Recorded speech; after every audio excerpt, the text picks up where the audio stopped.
We've consulted with thousands of creators over the years. And as a YouTube strategist, we have recognized that there's a pattern. The same mistakes day in, day out. They are avoidable, but you can fix them today.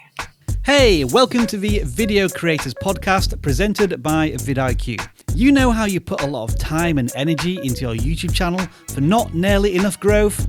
Yep, we get it. We are here today to help you change that. Hello, creator. How are you? It's great to see you here for another Video Creators Podcast episode like we like to do every Monday for you. We love to share more advanced growth tactics and tips, next level strategy, grow your business, help you reach more people, and change their life in the process. Today, I'm hanging out with Sam, one of the YouTube strategists here on the team. How you doing? Doing good. How are you doing? I'm great. You know, That's great. This is going to sound wrong. This is going to actually sound really wrong the way I say this. I'm doing really well because I have a little bit of space right now. My husband is at a big travel show. So I have some alone time here at home. I love it when he's here, and I actually miss him usually before he actually leaves. But it's kind of nice because I've been able to get all the things done that I wanted to do around the house, like little things, whereas normally I would spend time with him, hang out, play Yahtzee, all those fun little things. Yeah, I get that. You know, introvert life. You need some recharge time. Life. Yes. I even thought about making content. That's how much time I have to myself. Wow, that's a lot of time.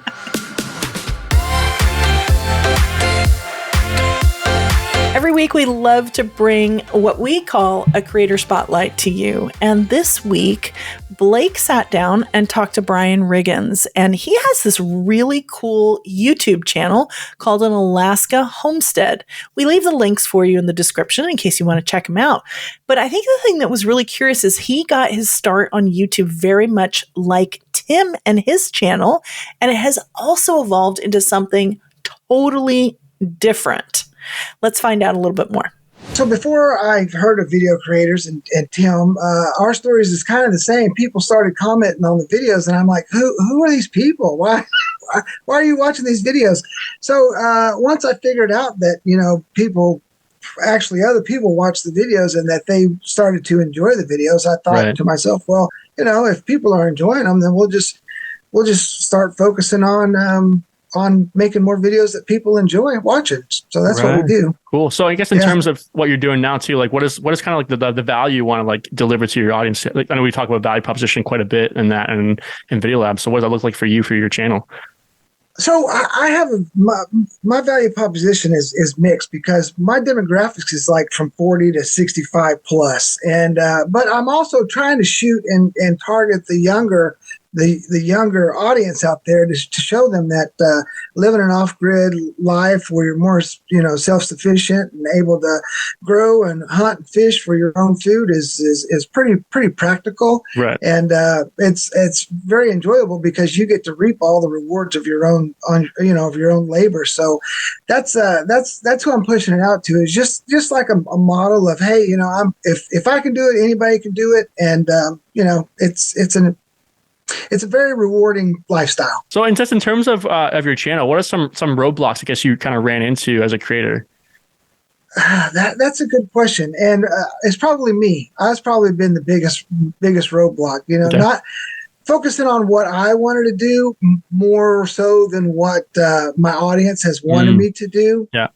And so that's kind of what I've learned in Video Labs and in the courses is that I can make videos that I want to do, but I also need to reward the people who are sticking around to watch my videos, is reward them with the stuff that they want to see as well. Right. Has it helped kind of clarify even some content ideas too? Now thinking about the other person rather than just stuff you want to make as well? It does, but it's hard to please everybody. Like, people want to see hunting, people want to see fishing, people want to see gardening, but the people that want to see hunting and fishing typically don't want to see gardening. So, So let's say there's somebody else who's trying to start a YouTube channel or trying to grow their channel like you. Like, what's a piece of feedback or advice you'd give them? Don't quit. I mean, I think that's the biggest hurdle is unless you're super successful and your video goes and your channel just shoots, skyrockets, it's more of a marathon instead of a sprint. So don't quit. It may, I've been doing this for 6 years and I'm only at like 40,000. So, hopefully I'll be, in the next year and a half, be at 100,000 and get my little play button, thing. But, just don't, if you want to make YouTube as a career, you're going to have to just get over the first hurdle. The first hurdle is not quitting. Yeah, I think 100%. I think for me too, looking at it, I much more appreciate the slow snowball growth of a channel than something that kind of just pops off really, really fast. Because I feel like while that can be exciting, sometimes it'd be like your channel can kind of get away from you. You're not sure like, okay, what caused my channel to kind of blow up, or what's, maybe you're relying on 1 or 2 videos to kind of pull that traffic in. What happens when those start to die off? It's like, I'd much rather have the slow snowball, having my hand on the wheel the entire time, knowing that like I'm implementing the right strategy, I'm growing the right community. So it gets to a point where I don't have to think of everyone else as competitors around me, but just kind of as neighbors in the same lane. So I can focus on my own thing and really enjoy my own audience. And they're showing up for me and hanging out with me, and I'm creating content that's valuable, but like I can kind of have that freedom to just focus on, I don't have to worry about what these guys are doing. I can just grow my own channel. And that's kind of the freedom in that snowball growth. So that's a healthy way to think about it. It's definitely, pushing along that way. Let me add to that. Yeah. The plus, you get to grow with your audience. Like if you 100%. go from, 0 to 100,000 in, a couple months, but if you're growing slowly and steadily, like I've had guys, Klondike Tom and JR and all these guys, they've been around that comment for years. And so whenever I see their comment, I'm like, hey, JR, how you doing? I mean, we've talked. It's almost like I, know those guys, know, like a pen pal kind of. So it's fun growing with your audience as well. Oh, 100%. Yeah. And that's really, I think for me, that's really what YouTube is about. It's like, it's about serving people, building those relationships. It's like growing that right community, and like, you'll see the results of that a lot of the times when you put that work in. So for sure. But thank you for your time. I really do appreciate it. Thank you, Blake. Take care. I take care. It's funny because, Sam, you and I were just talking about homesteading prior to even hitting record. And I would have never thought that you could homestead in Alaska. I don't know why. I was just thinking, because we were talking about Florida homesteading, which is very different from Alaska homesteading. So the polar opposite, literally of Alaska homesteading. It is so cool, though. Yeah, I love that Brian, he's learned so much about the audience from his experience on his channel, and how he needed to focus on a few key strategies in order to grow his audience and his channel. He kind of took what he's learned from Tim in class and working with Blake one-on-one, and that really it's a marathon. You hear us say it all the time. But even more than that, he really needs to put everything that he learned into practice to really see those results. And that takes time. Ultimately, I love how it's left him feeling confident about his YouTube strategy. If you want to surround yourself with a team of strategists to help you take your channel to the next level, very much like Brian did, you want to work with Sam, Blake, myself, we would love to help you reach those new levels on your channel. Just go to videocreators.com/discovery call and book a 15-minute free session with us. We just want to hear your story, what's going on YouTube, what your goals and roadblocks are, and see if it makes sense for us to work together. We'll explore what that looks like for you. And if not, no problem. We just want the opportunity to connect with creators like yourself. Again, that's videocreators.com/discovery call for a free 15-minute session with us. Well, Sam, I think it's pretty safe to say that video creators in general over the last decade has done, well, actually, I know this for a fact. We've done thousands of consults. Oh, yeah. We have worked with thousands of Video Lab students, and we have worked with a lot of creators, some very big creators, closely for more of a longer term, 3 and 4 months, really truly on some of the biggest YouTube channels. Many of these channels, and I mean many, I'm going to put air quotes around them because it's a lot. They have a lot of things in common. So I feel like today we should kind of call some of those things out, expose some of these things that we see over and over again. You up for that? Oh, 100%. Let's do it. All right. And then I feel like we need to give our audience a good, solid strategy for what to do to avoid all these pitfalls. Sound good? Agreed. Totally agree. All right. So based off everything that I said, what would be like, okay, now this very first one, it's not going to move the needle the most, but it is an important one. So what would you think that is, Sam? Well, here's my guess. And this is kind of actually the first thing that I do for any creator that I work with of any size. Could be a brand new channel, could be a really established channel that's been around forever, tons of subscribers. The first thing that I do is I will visit their channel page and pretend like I am a first-time viewer that is their audience. And I'm just looking around to see, does it make sense? Do I feel like I'm in the right place right now? The places that I look I'll kind of see if there's a channel trailer. I think those are really underutilized. Is there a trailer? Totally. I'll look at the channel banner. I think that is one of the first places that my eyes go to. What do I see in the channel banner? I'll look at the about section. I'll maybe look around at some of the playlists and things like that.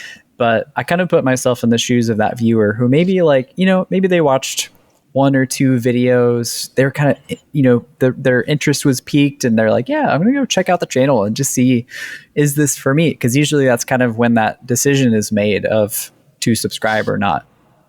So yeah, some of the channel design stuff is actually where I go first. I would agree. Yeah. I'm not sure if this is what you were thinking, but I don't really feel like it is this huge game-changing, earth-shattering strategy that's going to blow your channel up.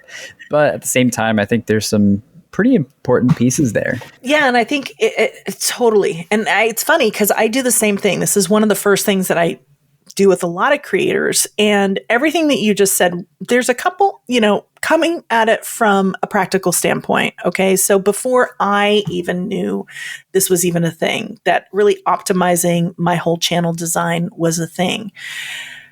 First off, it's a tasky thing that you can all check off. We're giving you a checklist today, actionable steps that you can take.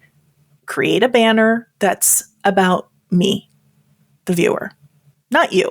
That's probably one of the biggest mistakes, right? That we see people make. Oh, yeah. And it's really a theme when you think about it. And when I'm sitting here and I'm like, I want to get more views and I want people to connect. I want people to talk about stuff. Don't make it so hard for them to understand what your channel is about in the first place. I think that's one of the biggest pitfalls. We think, oh, this is going to be so cool. I've got this really great, professional picture of myself. I've got my channel name in the banner, or I want to be Mr. Beast and just do something, subscribe or I'll take your cookies or whatever that. I don't even remember what he says, or you won't get a cookie. Yeah. You're not Mr. Beast. Don't compete with him. Okay. Don't make it so hard. Give me the value. And we have some clients that we've worked with that have created some incredible channel banners. And then we also have one of our channel banner favorites, you and I. There's two really great examples. I would love for you, and we'll leave the links in the description below. I want you to go to Keto Focus. Check out her channel, because one thing that Annie Lampella did on there was she utilized like what we like to think of a formula for a value proposition. Like, what's the what? What is it that you do? When you go to Keto Focus, one of the things that you'll see is she talks about turning your favorite recipes keto. Okay, that's the what I want. If I'm interested in the keto diet or a keto lifestyle. But underneath that, she also talks about the why, so that you look, I don't remember exactly because I'm going to paraphrase it, look good, feel good, and stay on track. The stay on track, that is the pain point. Because if any of us have tried to do anything around food, falling off track is usually the thing that happens. So right there in a split second, if I've come to her off search, or I've come to her from wherever YouTube surface her content to me in the suggested feed or on the homepage, I understand in a single second what value her channel has to me. And that is the power of having a channel banner that has a great value proposition. And then she puts a stack of pancakes, delicious looking pancakes right next to it. And let me tell you, keto is low carb, and a stack of pancakes, that's a visual that makes sense, right? Totally. Now, what about one of your favorite ones that talks more about leaning into a creed? Yeah. So this actually maybe kind of kills two birds with one stone, because I was going to actually bring up a question of, what happens if you maybe have more of an like a lifestyle channel or an entertainment channel, if it's not necessarily like a diet channel, something where there's this very clear like problem that you're solving, then what do you put in your artwork? And so the channel, at least that I'm thinking of, is Yes Theory. They're one of my favorite channel banners out there, because it's more about, they go on these adventures, and it's not necessarily like they're just helping you solve a problem sort of a thing. But if you look at the images, they really, and I think this is where kind of a picture is worth 1,000 words, especially in the channel banner, because if you can visually show kind of what your whole channel is all about, like with the pancakes, that's really powerful. So Yes Theory, their whole thing is seek discomfort. Like they really believe kind of putting yourself intentionally in these uncomfortable situations helps you just kind of experience the world more. And it's not so much kind of like this on the nose, I help you do this so that you can experience this. They more kind of have this belief that a viewer, potential viewer, can see that and maybe share that and feel like, I feel inspired by that, or like, I believe that too. But then they visually show it in their banner, and it just kind of creates this consistent picture that just makes message. Sense. Yeah. And the one thing about both of these banners, and they even have an even further belief on their banner, and we're just going to have to leave it as a hook. Now you got to go look. Oh, that rhymed. Because, because I don't remember it off the top of my head, and I'm probably Sam doesn't either, but, and both channels actually have great images of who the leaders of the channel is as well. So it's clear. The messaging, the branding is all crystal clear. And some of the best YouTubers out there, they do these things very naturally. Now, in addition to the channel banner, the about page, one of the biggest mistakes that I see are people treat it like an about page on a website. And they write it in the third person, Sam Whittick is a, world-renowned guitarist, blah, blah, blah, blah, blah, whatever that thing is. But this is YouTube. Again, banner, visuals, it's YouTube, it's a visual platform. The about page, really, you may want to make that tone a little more conversational and put the value that you bring to the viewer right up front. Have it have personality. Now, what about like the channel page, if you were to get a little bit more detailed on that? Yeah. I think the channel page, again, it's not like this super make or break sort of thing. And I think when we talk about channel page, that's basically when I think of kind of just like the home page. If you go to somebody's page and you're looking at the home tab, like what is there? If you didn't know, you can customize what's there, everything as far as kind of how you have it organized. And so when somebody's visiting your channel, that's going to be the first thing that pops up, what's on the homepage right there. And so I would say the channel trailer is probably going to make the biggest impact, and it's going to be really similar to the about section. Totally agree with what you said as far as, we want it to be a conversational tone. We want to make it about the viewer. We want to make it about the person who's here.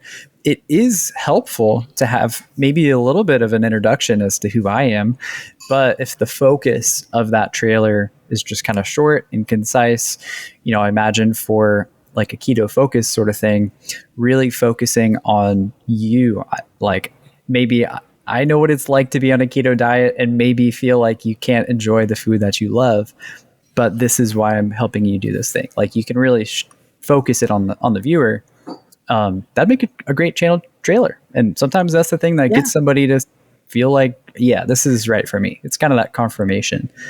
So trailer definitely on the homepage, I think makes the biggest impact. There's stuff you can put below it, maybe a couple of good playlists somebody can click into. I think having the shorts feed right there can be pretty helpful as well. So not to go too deep down that rabbit hole, but there's a lot of options there. Yeah, I totally agree. And you can always look at the video creators channel homepage as a great source of inspiration. You want to title your playlists really more like the reward and the benefit for the viewer. You can add a little description of each playlist. You would focus a little bit more on the why there. Again, these aren't the things that are going to move the needle the most. However, this is about clarity for a non-subscribed viewer. So if we want people to subscribe, let's not make it so difficult for them to figure out what the value is that we're going to get. Okay. Yeah, I agree. And maybe just to add one last note to that, go for it. I do think there's a lot of power in how you can make somebody feel. There was a channel that I worked with a little while back where it was just him and his dog. They were kind of like solo travelers. So he had an RV and they would just go travel all around. And so there was an example of a channel that we had worked with in the past that was kind of like a family RV channel. And so in my head, I was like, oh yeah, this is pretty similar. I'll use them maybe as an example to talk through some of the things, some of the strategies. And so, I show them the channel, I share my screen on the Zoom call that we're on together, and I share immediately the channel banner, which shows kind of like the RV, and the family's kind of like throwing the daughter up in the air, like very much kind of this family, and it's all images, no text at all, just images. And you kind of get that kind of family vibe from it. And immediately this creator says, oh yeah, that is not me. That is not for me, which I thought was really interesting and really valuable to be able to immediately have that distinction of like, we are both travel channels for completely different types of people, and to convey that sort of feeling just through images immediately, I think is some of the power of our channel banner. Things like that can be really, really helpful, actually. Totally, because it's about getting the right viewers. Exactly. Not just any viewer, really. And for those of you that don't know how to customize the homepage, when you are on your own page, there should be a big blue customize button on that. Or on the back end on Studio, just look for customize. And then you can go ahead and create those channel sections, as well as add a video. Remember too, and here's the thing too, because I get a lot of pushback. I don't know if you do, Sam, but I get a lot of pushback from people. They don't want to put up a trailer. Mr. Beast doesn't have a trailer. So-and-so doesn't have a trailer, right? You're not Mr. Beast. You're not Dr. Mike. Dr. Mike actually does have a trailer, and he has 10 million subscribers. Remember that trailers only show for non-subscribed viewers. For your returning viewers, you have the option of putting a different video there. So put your best foot forward to somebody who doesn't know anything about you. Give them a reason to subscribe. And in a trailer, that's the only time that we're ever going to really tell you. The only call to action there is to hit the big red subscribe button and then end the video. Yep. No end screen. No end screen. All right. So that's the first one. We kind of went in depth there. What would you say one of the biggest things that you see? Now, this is something else that you think creators really focus on the wrong thing on. Yeah, I would probably just say kind of a lack of really getting into the why behind things. I know that's a pretty broad topic, and I mean, it really can be with some of like the value. I mean, it's these examples that we just talked about with keto focus and yes theory. Like, there is a pretty deep why for why they do what they do, like the why behind the channel in the first place. The yes theory example is a bit more of kind of a creed, which makes sense. But even with kind of like a keto diet channel, it's not just your favorite keto recipes. She gives you a strong why as well. But I really do think that why maybe starts on kind of this bird's eye view picture there on a channel level, but it really trickles down into everything. It really trickles down into the content itself. How are we coming up with titles and thumbnails? How are we opening our videos? How are we making a channel trailer? A lot of these things that we're talking about, there needs to be not just the what, but there needs to be the why too, because that's really the thing that the people want ultimately. And so if you can either pitch that to them or just vocalize that, because sometimes for your viewer, whatever that why is, sometimes they may have not even vocalized that themselves, but if you can speak it, they can hear that and be like, oh my gosh, yeah, that's exactly what I want. That's exactly what I've been needing. And it's so much more than just kind of the surface level, what level things. It's so interesting. It's a great point. It reminds me actually of a video that I watched by Peter McKinnon once. And I won't tell you what video this is, because if you haven't watched it, I don't want to spoil it, because it was a big moment. And I think it was probably the first time for me that I had a real emotional reaction to a piece of content that had nothing to do with what I was doing. It was so outside of my niche at the time. And this was years ago. In it, he told an expertly told story from beginning to end. And he pulled me through the entire piece. And it was all about, what photography meant to him. And it told his creation story of actually becoming a photographer, which is probably, really thinking back, why I connected so much to it, because it was just so expertly told. And it was his story, in addition to something that I was able to relate to myself. But in it, at the end, he said, that's what photography means to me. And he built up to that moment. But then he flipped it and said, what does photography mean to you? And I remember it hit me so hard. I actually had tears, and it wasn't about photography. I immediately went to the thing that I love to do, art. And in that moment, it wasn't about what he was doing, but why he was doing it. And being able to connect like that is so impactful. Where's the story in your content? This is something I talk to educational channel, and I know you do too, Sam, educational channels over and over and over again. If you're just showing me what you're doing, it's just a series of events. It's not interesting. What's the story? What's the struggle? What's the through line? What's the change, the transformation? It doesn't have to be just what it's about. Don't be afraid to add the why, because it can have such a huge impact on an audience member. And by the way, I subscribed 4 years ago. I am still subscribed, and every single time he puts out a piece of content, I watch it. And it all began with one video. So what is that for you? This is something that I feel like we see so much with titles. Would you not agree? Oh yeah, totally agree.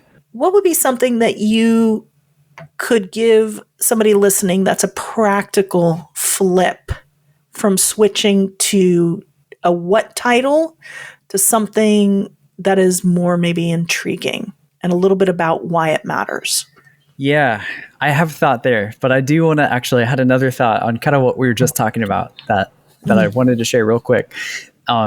As far as finding that story, and especially with educational content, inserting either that story or some primal branding or some connection points for you as the creator can be really valuable. And when you were saying that, it made me think of this guy that I am still working with on a bit of a longer term basis, but a lot of his content was more kind of reviews and like really focused on the thing, like whatever the what is, that was the emphasis on everything. And yeah, when you look in the comments, it was really interesting because we would look at his comments, and just about everything was just about the thing he was talking about. Nothing really deeper than that. And so we started working on some of these strategies like storytelling, primal branding, and implementing these into the videos. And then I took some screenshots of some of the newer content of the comments, and to see them even addressing him by his first name, and hey, because he talked about like moving in one of his videos. Hey, I'm so excited that you're going to be moving pretty soon. That is so cool. Keep us updated. Like really kind of these real connections, and the quality of the comments going up so much, so that it's no longer just about that thing, but it's about the creator now too. Kind of this two-way street. It's just really cool. So yeah, that came to mind as you were sharing that. I just wanted to share that too. It's a great point. And it's a very true thing that we see over and over again. The more people lean into story, the more they lean into the why, it brings that connection to the creator. And then when you have that, that's how you cultivate that cult-like audience. Oh yeah, I totally agree. And Yeah. I think that's where you get to the levels of the Peter McKinnons out there, where it's kind of like, you can just make the video talking about your coffee for 10 minutes and people just show up because they connect with you. And yeah, I feel like that's a little bit where people go wrong, is they think, well, he does, content about making coffee. I can do that. But you haven't done the work to cultivate the know, like, and trust factor first. Right. Which is where community content comes in. Community content in really kind of like even doing a day in the life type of video, the simplest of all videos when it comes to community content. Even that kind of a thing just helps you to tell your story. Totally. And totally get that agree. Connection. Yeah. Yeah. But all right. I didn't want to sidetrack us too much. I was just going to say, we're going to come right back because everybody listening is like, tell me about titles and thumbnails. We left you on the cliffhanger there. We left you in. Yeah. So with the title, and I guess maybe the thumbnail too, but with titles and thumbnails, not making it so what focused, maybe just an example off the top of my head that comes to mind is like, let's say maybe you have a finance channel and you're helping people make more money. And so if all of your titles and thumbnails are just about how to make more money, and that's kind of it. Like, yeah, that's something that the viewer wants. But if you were able to maybe position some of these things to be more of the deeper level of like how I broke the 9-to-5 grind, how I achieved financial freedom. I felt that. Yeah. How I am no longer worried about finances and can spend more time with my family. Like, obviously that's a really long title. I would not suggest copying that word for word, but you know what I'm getting at. It's more of these are some of the deeper level why things where now it's like, oh yeah, it's not all about the money. The money is just the thing that will help me get here. And so if you can just skip that block and get, start trying to kind of package your content with the why, that might be a lot more compelling for that viewer now. And if you help them get it, they're going to feel way more of a sense of connection with you because you help them get that thing that they really wanted. Yeah, and I feel like one of the problems that a lot of creators have, this is really what I'm going to call it out. I'm just going to say it like it is. I think it's a fail. If you are, and sorry, but this is said with all love in the world, all love. If you're creating your titles and your thumbnails after you've shot the video, it's a fail. I can't stress enough how important it is to ideate the title and the thumbnail before you shoot. Because if you don't, how do you know how to open the video? Because the hook needs to align with the title and the thumbnail. It's just, you know what? It's a YouTube law now. It just is. It just is. So I would love to know your deeper thoughts on that. And feel free, tough love here, Sam, for creators that are listening. Yeah. That are very hesitant. No, you may not fast forward. You must listen to this. Yeah, bringing out the hot takes. I would say, I mean, the title and thumbnail affects the whole video. It's not retention. They're not mutually exclusive. It affects the whole thing. So if we are making the whole video first and then the title and thumbnail after, there's a disconnect, and like you can still get views and stuff that way. It wouldn't be my recommendation. And I really think if you were to do it the flip side, do title and thumbnail first and then shoot your video.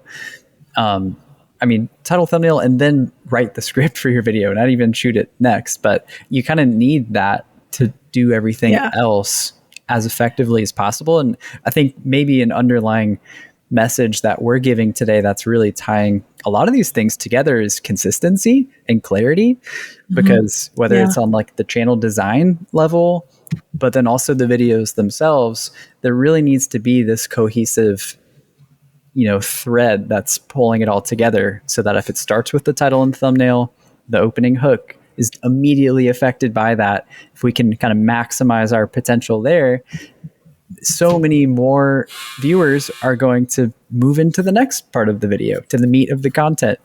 And then once you have more people there, more people will get to your, end screen, your end call to action. And it all starts from that beginning part here. It's really true. When we work with creators where we actually get the privilege of being in the back end of the analytics and we really start to break down retention graphs, you can see in the graph where you're losing viewers.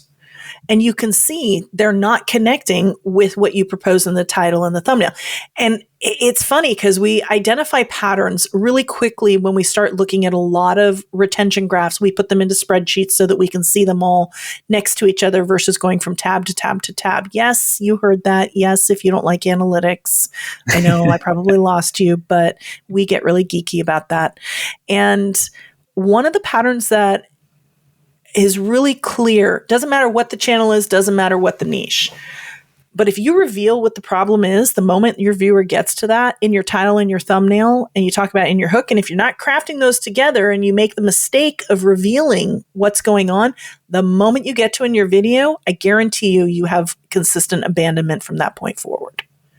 Over and over and over again. So as a best practice, make your titles and thumbnails first. Think of how is my viewer going to see my content? What's the first thing they see? First thing is a thumbnail. Second thing is a title. Third thing is a hook. That's how they interact with your content. And that's really where you want to go from there. So when it comes to titles and thumbnails, what are some other kind of best practices that you have for creators, mistakes that you see them make? Sam?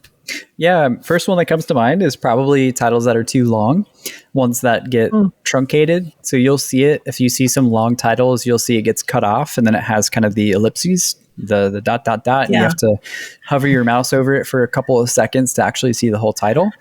And I think the biggest mistake even past that is sometimes they pack the highest value at the end. It's actually cut off. Yeah. And so I find myself a lot of times saying, if it gets truncated, it's not the worst thing ever. Obviously, we want to try to avoid it if we can, because most new viewers aren't going to take the time to mouse over and wait to see the rest of the title. But if we could at least put the highest value first at the front of our title so that the viewer immediately can read it. Because, if we're being honest, most potential viewers out there are scrolling really fast out through their homepage. So we've got to grab their attention as fast as possible. So I think that comes to mind with the title, and maybe even on a similar note, overcomplicating the thumbnail. Too many words in the title and then too many elements happening in the thumbnail. I think the same thing happens. It's hard to immediately see what you need to see. And if even a second goes by and there's that decision in your brain, it's just scroll. You're right past it. Yeah, those are great points. I feel, to kind of piggyback on that a little bit, another common fail that I see with creators is focusing too heavy on SEO. It's all about the keywords. If I have these three titles, one will resonate with the viewer. Right. 3 titles separated by some sort of punctuation mark or something. And it doesn't work. You have to think humans and not robots here. Keywords only have value in a sense of real topic ideation when you're thinking of it from a human perspective. So think about what is the thing, what's the intrigue, what's the deeper why I would click in the first place when it comes to a title. And just remember that the thumbnail is the first thing that you see. And just like Sam said, really focusing on something simple. What's the visual story? No more than 2 or 3 elements. From there, start there. And start with your titles and thumbnails. But it doesn't end there, though, because, and you kind of touched on this, I feel already, when you're thinking about your content and when you're coming up with your content strategy, it is really about ideating it from start to finish. I would never shoot your video without knowing where you're sending somebody. So what are like some good best practices when it comes to call to actions? Some mistakes, some things that you see creators make and how you would adjust it for them today, something they can practically do today. First thing that comes to mind is don't give multiple call to actions. I think the second another choice is introduced at the end of the video, nothing gets clicked. Nothing happens. So I would say first thing is just give one call to action. Like, what is the intent for this video? Do you want somebody to comment? Do you want them to go watch the next video? Whatever your call to action is going to be, just do one. And then from there, I think another, like, let's say you're already doing that. I think another mistake that I see a lot is, let's say the call to action is to go watch another video. The call to action is maybe something along the lines of, so if you enjoyed this video, I think you'll really enjoy this one too. Go check it out. I'll see you there. Yeah. So there's like some things that are right. It's quick. You're doing one call to action, but even that's you saying, so if you, like, even those few words immediately is like, oh, video's done, I'm out. Like, there's nothing new or intriguing there. So I think the power of the word but is so useful. And it is wild to even see in retention graphs, because we're in there all day, every day, to see how level and flat the graphs are if you can use that word but and kind of introduce this new idea of, I don't know, but, you know, tacos are great, but this nachos recipe is even better. You could go check that out here, bringing us back to tacos. But, you know, using that word to kind of introduce some new idea and give somebody a reason to go do the call to action that you're asking for, instead of just kind of the passive, don't forget to check this one out too. You know, really makes a big impact for that end screen. Of course you work tacos into the conversation, Sam. I got it. This is going to become primal branding or something for me. Every podcast. 100% primal branding for us now. I got to bring tacos into it somehow. It's the end of the day. I'm hungry. Well, now you're making me hungry, but I'm sure the viewers are hungry too now. Yes. But yeah, you're right. It is. You really have to be intentional with this. Deep call to actions are so important. Another thing, especially, you know, if you're the type of creator that does, or even if you're not doing this right now, eventually you probably will, you know, having some sort of a brand sponsorship. I mean, it's becoming more and more, you know, norm on YouTube, especially from bigger creators, to have that brand sponsorship in there. But if you really watch like a Mr. Beast video, or you watch like a Peter McKinnon video, or I'm trying to think of other ones that are very, very organic with it. Eric Decker, Airac, the channel Airac, very organic in working in the brand sponsorship into part of the actual story. So I go back to like the viewing contract that we talked about several episodes ago. You know, I'm going to have a commercial for you here. It's your job to sit through it, though. That's kind of like the contract. So if I really think about this as a creator, and I think about you, my viewer, and I want to respect my audience, am I just going to go into a commercial? No, that's boring. Why would anybody watch that? But yet, why not approach it a little more comedic? Maybe make a little skit about it. Maybe make sure that you're taking brand deals. And this is the same for call to actions. Substitute call to actions for brand deals if you're not doing brand deals. How do you make it part of the story so that it's something the audience will enjoy, right? This is about establishing a relationship with the audience in some way. You know, if you really think about just people in general, okay? If you even ask them you're telling them what you're going to talk about, and you even ask them in some way to engage with you, maybe it's through a call to action, or maybe I'm thinking like leave a comment, or maybe even talk to them about watching, but give them the why you're doing, but why it matters to them. What's their struggle? Why does this thing that you're talking about solve their problem? They almost feel like they've done you a favor, right? So when it comes to the time where you're really asking them to take an action, like watch another video or leave a comment later at the video or go to another website, if I wasn't sleazy with you or YouTubey, as I like to call it, gimmicky, chances are, as a viewer, that we now have a relationship and I'm probably going to take that action. So I want... Right? Does that spark anything for you? Well, I can just think of myself personally because I watch a lot of YouTube, not just for work, but also outside of work. I watch a lot. And I can think of the channels that do these call to actions really well, to the point where maybe I'm watching in the morning before work starts and they give, like, I've kind of finished watching the video, but then they give a really good call to action. And it's so good that I will actually pull that next video up in a separate tab and just kind of minimize it until I'm off work for that day so that I can watch it back later, because it was such a good reason for me to go watch it. So ideally we're trying to get that happening with our viewers. It's funny. I do something similar. I will click into it and so that it's in my watch history, because I have to close everything out. Yeah, I'll do that so too. That I just go back into my watch history to pull that video up. Yeah. Without putting it into a playlist or anything like that I've saved. Yeah, I feel like there is a solid relationship between the creator and the audience. And the better you make things organic and not feel forced, the better that relationship will be. It's about respecting the person on the other side of the screen. 100%. Totally agree. Yeah. 100%.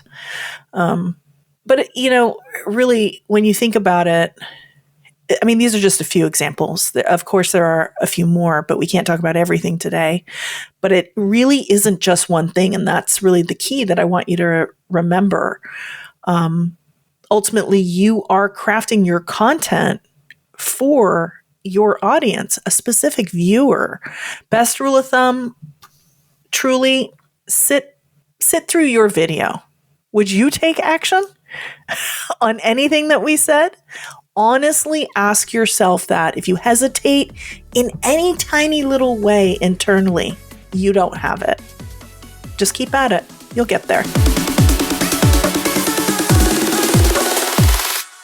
We always like to leave you here with a powerful tip here at the end. And today it's one where you can actually earn a little bit of money. Always good. We're going to talk about super chats that are now available on Shorts. Viewers now have the ability to give you a super thanks. They actually give you money when tapping on the comment button. They have the option on eligible Shorts. Now, this works on iOS or Android. They're going to see the super thanks icon next to them, and they will be able to add a comment field before they start typing. When they tap that icon, it's going to pull up pricing options and allow them to edit their bonus. In addition to that, when it's their first time leaving a super chat purchase, when viewers purchase that, or they purchase a sticker for the first time, message will appear in the live chat, recognizing it as their first time purchase. Obviously, these are in lives. The hope here is that it will encourage viewers that are also watching in the live stream to celebrate that milestone. We love celebrating milestones, I think, as just creators in general. During the experimentation phase, YouTube found that this increased awareness of super chat in general amongst viewers and encouraged others to join in on the purchasing. But if this wasn't enough for you today and you really want to figure out how to take some of these fails that we were talking about and put them into good practice in a solid content strategy, you're going to want to click this video right here. Thanks for listening to another Video Creator